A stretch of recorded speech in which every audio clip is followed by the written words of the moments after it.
সুপ্রিয় দর্শক আসসালামু আলাইকুম। মাই কিচেনে সবাইকে আবার ওয়েলকাম জানাচ্ছি আমার আজকের আরেকটি রেসিপি দেখার জন্য। আজকে আমি আপনাদের সাথে শেয়ার করব আটা দিয়ে খুবই পারফেক্ট একটি ডোনাটের রেসিপি।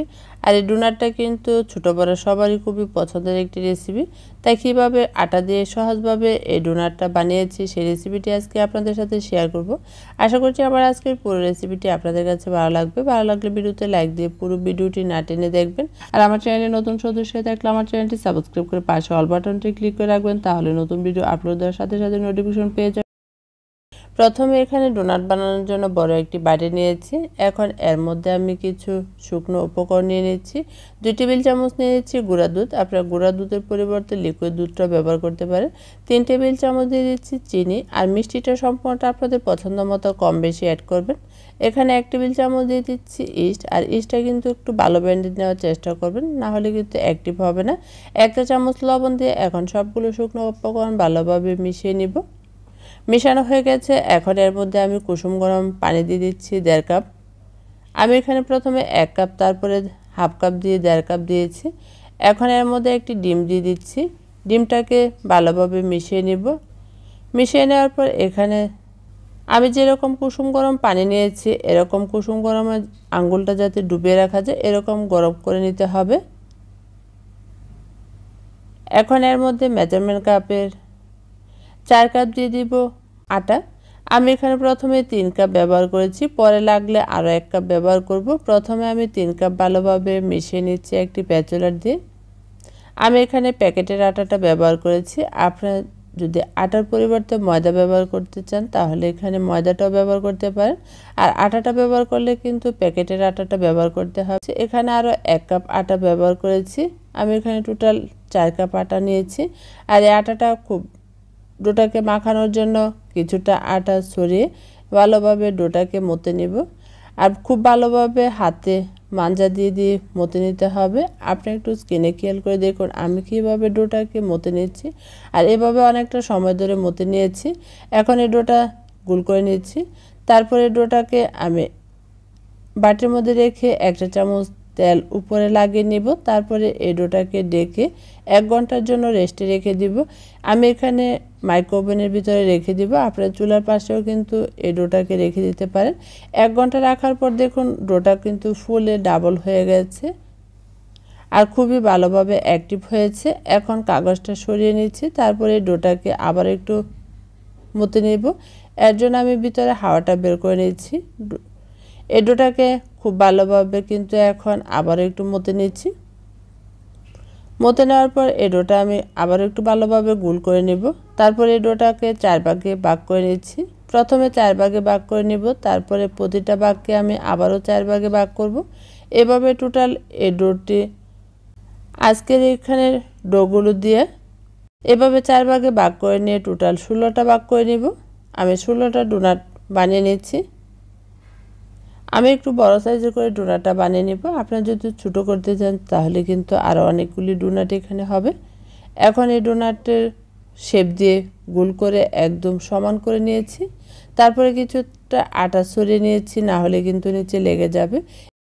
ডোগুলো সবগুলো বানিয়ে নিয়েছি গোল করে। তারপরে 20 মিনিটের জন্য রেস্টে রেখে দিব ডেকে। 20 মিনিট পর ফিরে এসেছি।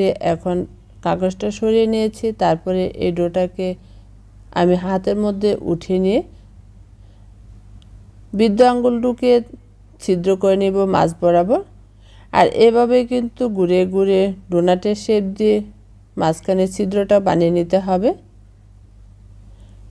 আমি কিভাবে ডোনাটটা বানিয়ে নিয়েছি আপনারা একটু স্ক্রিনে খেয়াল করে দেখে নিন।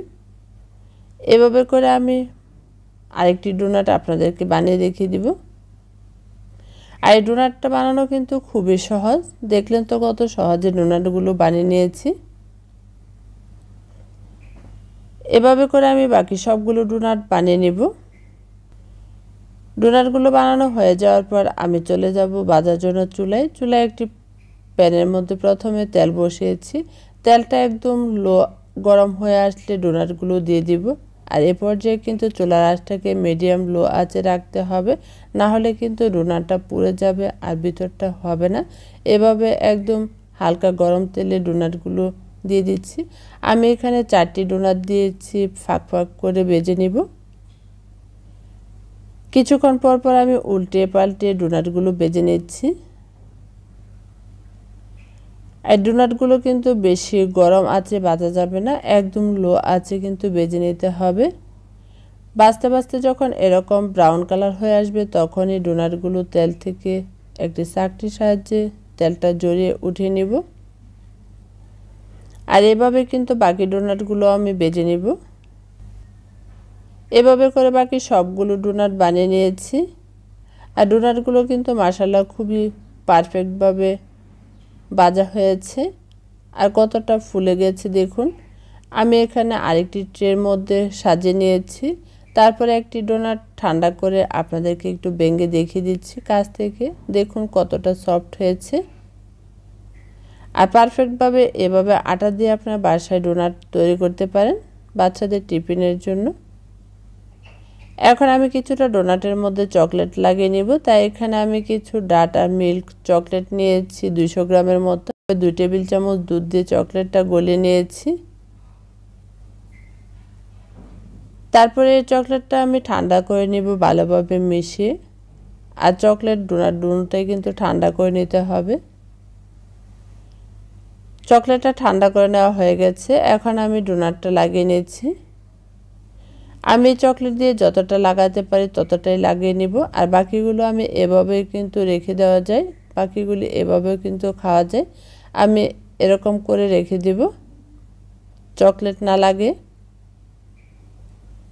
এরকম করে আমি কয়েকটার মধ্যে ডোনাটের মধ্যে চকলেট লাগিয়ে নিয়েছি। আর কিছু হোয়াইট চকলেট রেড কালার মিশিয়ে আমার ফ্রিজে রাখা ছিল, সে চকলেটটা দিয়ে আমি সুন্দর একটি ডিজাইন করে নিয়েছি আর কিছু সুগার বল অ্যাড করে দিয়েছি। আজকের এই ডোনাটের রেসিপিটি কেমন লেগেছে অবশ্যই আমাকে কমেন্ট করে জানাবেন। আপনারা কিন্তু বাচ্চাদের টিফিনের জন্য একবার হলেও বাসায় ট্রাই করতে পারেন। আবারও দেখা হবে অন্য কোনো নতুন রেসিপি নিয়ে। সে পর্যন্ত সবাই ভালো থাকবেন, সুস্থ থাকবেন। আল্লাহ হাফেজ।